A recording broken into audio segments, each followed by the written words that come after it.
Greetings everyone, my name is Western Ninja 11 and thanks to the support on my last Fnaf video, I have decided to take a look at some more bootleg Five Nights at Freddy's LEGO minifigures. Except this time I will only be looking at 6 minifigures instead of 11. Now without further ado, let's take a look at these figures in order of the games that they appeared in, starting off with Balloon Boy.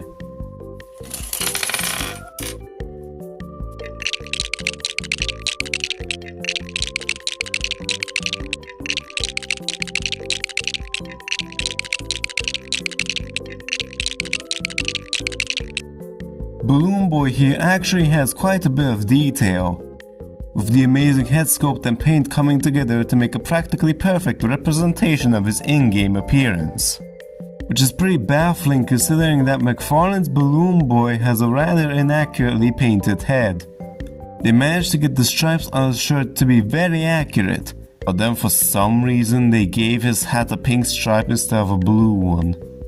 I like that they gave his hat a separately applied propeller instead of just having it be one piece with the head, which makes him very unique compared to the other figures.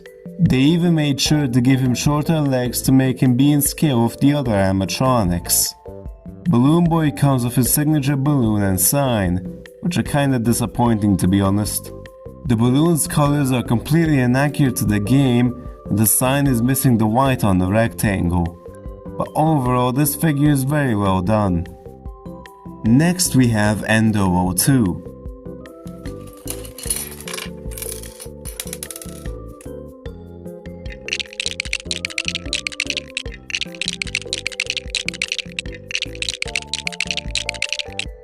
Endo's head is perfectly replicated here, though I personally would have preferred to have his ears pointed up a bit. But this figure falls apart when you look at his body, since they made it completely black and then just printed on the Endoskeleton. He looks absolutely terrible this way. What they really should have done is give him the body of an actual robot skeleton. Yeah, poor old Endo here really got shafted. Next we have 4 characters from Fnaf's sister location. First we have Circus Baby.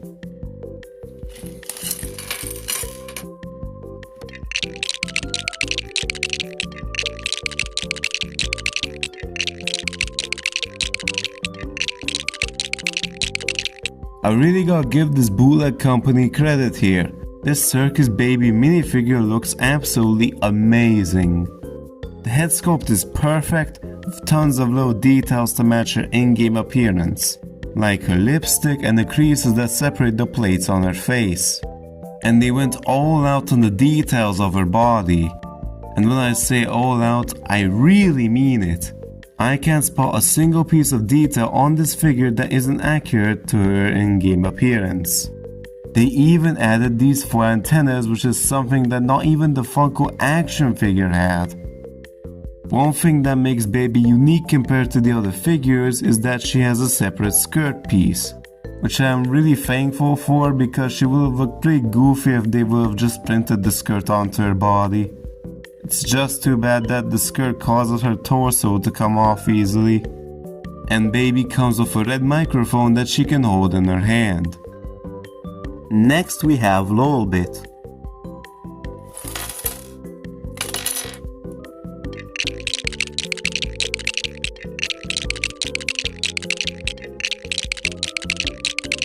I don't have a lot to say about Lolbit, since she is just a recolor of Funtime Foxy who I reviewed last time.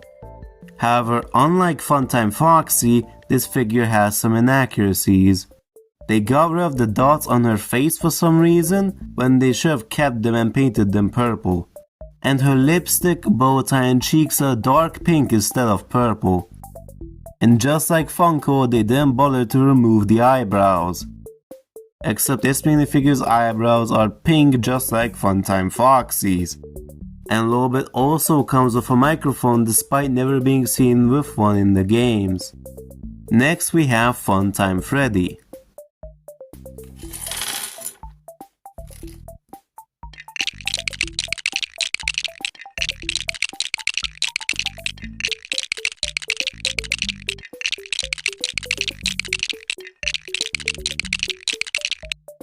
The details on this figure is on par with the rest of the Funtimes.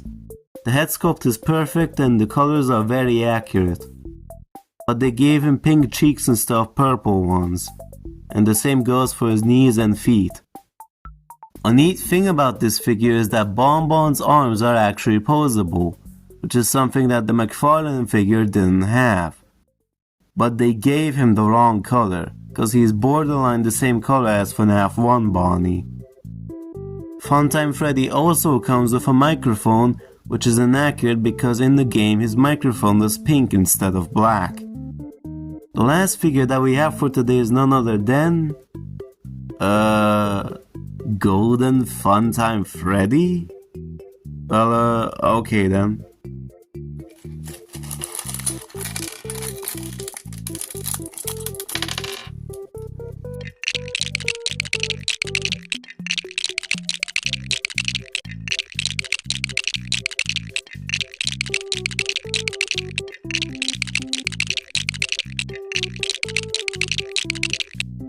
If you didn't already notice, this character is clearly based off of a fan edit, since there's no such thing as a Golden Funtime Freddy in the games. At best, if he was canon, then you could speculate that this is the costume that belongs to Endo.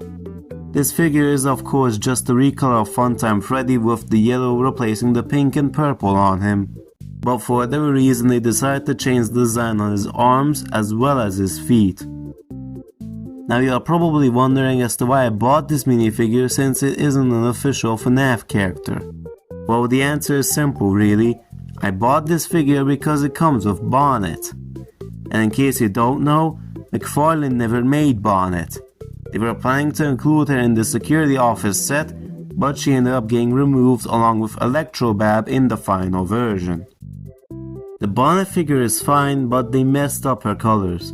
Like they made her red instead of pink, and they also gave her a blue bow tie and cheeks for some reason. I assume it was so that she could look like a color inverted version of Bonbon. And Bonnet and Bonbon both have a tendency to come off Freddy's arm easily. But overall, these two figures are just as good as the rest of the Funtime animatronics. It's a shame that this Bootleg company didn't make Ballora and Ennard, because they would really make this set feel complete. And those were all the minifigures that I have to show to you all today. Do I still recommend getting these figures if you don't have the McFarlane sets? Absolutely. However, if you have the McFarlane sets, then the only ones you should get are Spring Bonnie, because there was never a McFarlane Spring Bonnie made, Golden Funtime Freddy for Bonnet, Endo 2 for the head, because McFarlane only made head molds for Endo 1, and also Balloon Boy because he is somewhat better than his McFarlane counterpart. Before the video ends, I want to mention that the free sets that I showed at the end of my last Fnaf video are going to arrive soon, so stay tuned for the review of those sets. Anyways, I hope you all enjoyed this little review of mine, and I will make sure to see you all next time. Goodbye.